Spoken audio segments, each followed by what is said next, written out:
இன்றைக்கி நம்ம பாபாஸோட கார முறுக்கு மாவு செய்யலாம். இது ரொம்ப நல்லாயிருக்கும். இந்த கார முறுக்கு நான் யூஸ் பண்ணியிருக்கிற முறுக்கு, அச்சு முறுக்கு எல்லாமே நான் எவ்ரி இயர் அதே தான் நான் செய்வேன்.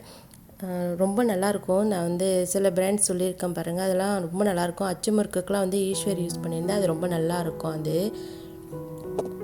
இப்போ கார முறுக்கு ஒரு பேக்கெட்டுக்கு நம்ம ஓமம், எள்ளு, ஓமம் கண்டிப்பாக சேர்த்துக்கணும் நம்ம.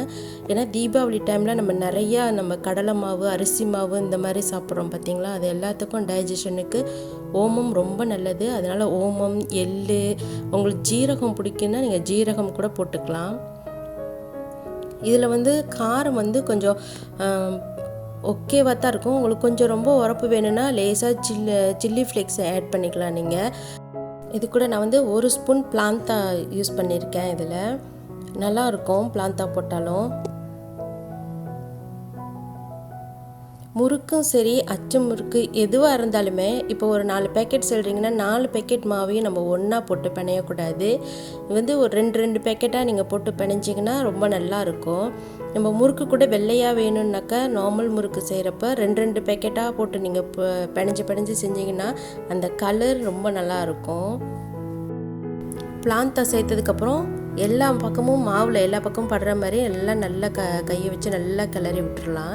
அப்போ தான் நம்ம தண்ணி ஊற்றிட்டு நம்ம பொரிக்கும்போது முறுக்கு எல்லாமே ஒரே மாதிரி கலராக இருக்கும். இன்னைக்கு மாவு யூஸ்வலி பாபாஸில் தண்ணியோட அளவு பின்னாடி பேக்கெட் பின்னாடி கொடுத்துருப்பாங்க பாருங்கள், அந்த அளவு ஊற்றுனோம்னா எப்போதும் கரெக்டாக இருக்கும். ஆனால் இந்த வருஷம் என்னமோ எனக்கு கொஞ்சம் தண்ணி பத்தாத மாதிரி இருந்தது. அதனால் நான் கொஞ்சம் எக்ஸ்ட்ரா ஆட் பண்ணியிருக்கேன். ஒரு பேக்கெட்டுக்கு 350 ml தண்ணி நான் ஆட் பண்ணியிருக்கேன். நான் முறுக்குக்கும் சரி எல்லா இதுக்குமே நான் தண்ணி அளந்து பார்த்து அதுக்கப்புறம் தான் நான் மெஷர்மெண்ட் சொல்கிறேன். அதனால் நீங்கள் தண்ணியை பார்த்து கொஞ்சம் கொஞ்சமாக ஊற்றி பிணைஞ்சு சேர்த்துக்கோங்க. முறுக்குக்காக இருந்தாலும் சரி எதுக்காக இருந்தாலும் நம்ம சூஸ் பண்ணுற அச்சு நல்லதாக பார்த்து சூஸ் பண்ணிக்கோங்க. இப்போ கார முறுக்குக்கு நம்ம பட்டையாக இருக்கும் பாருங்கள், அதை நம்ம யூஸ் பண்ணிக்கலாம்.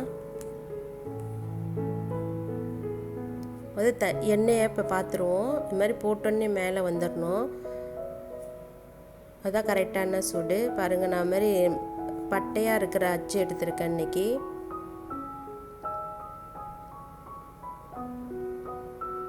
நீங்கள் ரொம்ப பெரிய ஓட்டை உள்ள அச்சு மட்டும் எடுத்துடாதீங்க. ஏன்னா நம்ம டைரெக்டாக எண்ணெயில் புளிகிறப்ப சில சமயம் அது தெரிச்சிரும்.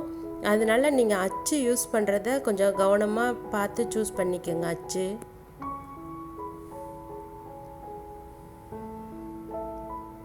ஒரு பக்கம் வந்தோடனே திருப்பி போட்டுருவோம். நம்ம உங்களுக்கு இது மாதிரி திருப்பி போட கொஞ்சம் கஷ்டமாக இருந்துச்சுன்னா இன்னொரு கரண்டி இந்த பக்கம் இந்த கையில் வச்சுக்கிட்டிங்கன்னா நம்ம திருப்பி போடுறதுக்கு கொஞ்சம் ஈஸியாக இருக்கும்.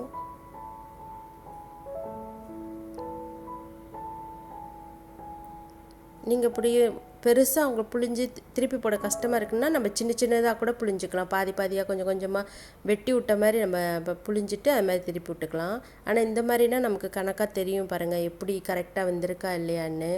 அதனால நான் ஒரேடியாக அப்படியே ரவுண்டாக சுற்றிட்டேன் பாருங்கள். இப்போ இந்த கொதிக்கிறதுலாம் கொஞ்சம் கொஞ்சம் அடங்கிருச்சு. முறுக்குக்கும் சரி இந்த மாதிரி கார முறுக்குக்கும் சரி நம்ம நெருப்பு ஃப்ளேம் கரெக்டாக வச்சுக்கணும். அப்போ தான் அந்த முறுக்கோட கலர் அப்படியே கொஞ்சம் நல்லாயிருக்கும் பார்க்குறதுக்கு.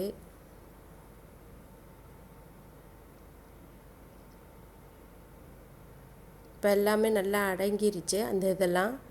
இப்போ முறுக்கு வெந்துருச்சு, நம்ம எடுக்க வேண்டியது தான்.